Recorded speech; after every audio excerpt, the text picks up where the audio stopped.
আসসালামু আলাইকুম। সবাইকে স্বাগত রইলো নতুন আরেকটি ভিডিও দেখার জন্য। তো আজকে বাসায় বেশ মজার একটি পিঠে তৈরি করব। এই পিঠেটা আমার বাচ্চারা খেতে বেশ পছন্দ করে, যার জন্যই পিঠাটা তৈরি করা হয়েছে। তো প্রথমে আমি একটা ডিম নিয়ে নিয়েছি। এখানে যেকোনো ডিমই দেওয়া যায়। স্বাদমতো চিনি, স্বাদমতো লবণ আর একটু ইস্ট দিয়ে দিচ্ছি। তো একটু ইস্ট দিলে হয় কি পিঠাটা খুব সুন্দর ফুলবে। আর এখানে আমি গুঁড়ো দুধ দিয়েছি ১ কাপ আর ১ কাপ দিয়েছি ময়দা। তো এগুলো দেওয়ার পরে একটু তেল দিয়ে দিচ্ছি। এখন আমি এই ব্যাটারটা মেখে নেব। আর এটা আমি একটা রুটির খামির তৈরি করব। তো সেরকমভাবেই আর কি আটাটা মেখে নেব। তো আটাটা কিন্তু আমার মাখা হয়ে গেছে। এখন এটা আমি ১ ঘন্টার জন্য রেস্টে রেখে দেব। কারণ চিনিটা দিয়েছি, সেই চিনিটা যেন গলে যায়। এবার চপিং বোর্ডে আমি একটু তেল দিয়ে দিছি।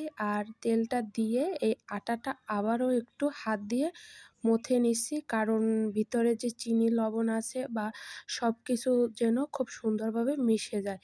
আর আটা কিন্তু মথলে সেটা আর কি খুব সুন্দর স্মুথ হয়। আর মানে খুব সুন্দর আর কি মিহিন হয়ে যায়। তো এটা দিয়ে আমি ৪ টা লেচি কেটেছি। আর এখন আমি এগুলো বেলে নিচ্ছি। তো এখানে আপনার বিষয় হলো একটাই যে এই পিঠাটা কিন্তু অনেক পুষ্টিকর, যেটা আর কি মানে বিস্কিটের থেকে অনেক গুণে ভালো। বিশেষ করে বাসায় খাবার তৈরি করা কিন্তু খাবার খাওয়া সেটা কিন্তু অনেক স্বাস্থ্যসম্মত। আর বাহিরের খাবার কিন্তু অনেকটাই ভেজাল থাকে, যেটা আর কি এখনকার যুগে আর কি বেশি দেখা যাচ্ছে।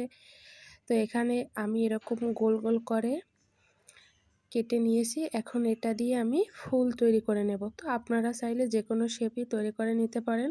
তো আমি এরকম একটু হাত দিয়ে চেপে একটু খুব সহজেই আর কি তৈরি করে নিয়েছি। তো এভাবে আমি সবগুলোই তৈরি করে নেব। আর তৈরি করাও কিন্তু একদম সহজ। তো এখন আমি এগুলো মিডিয়াম হিটে গরম তেলে ভেজে নেব।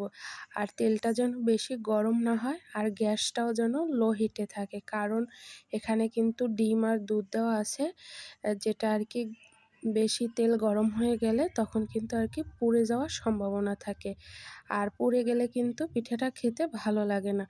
তো এরকম করে আমি আস্তে আস্তে বেশ খানিকক্ষণ মানে ১০ মিনিটের মতো ভেজে নিচ্ছি। বেশি সময় নিয়ে এই পিঠাটা ভাজলে পিঠাটা খুব সুন্দর মুসমুসে হয়।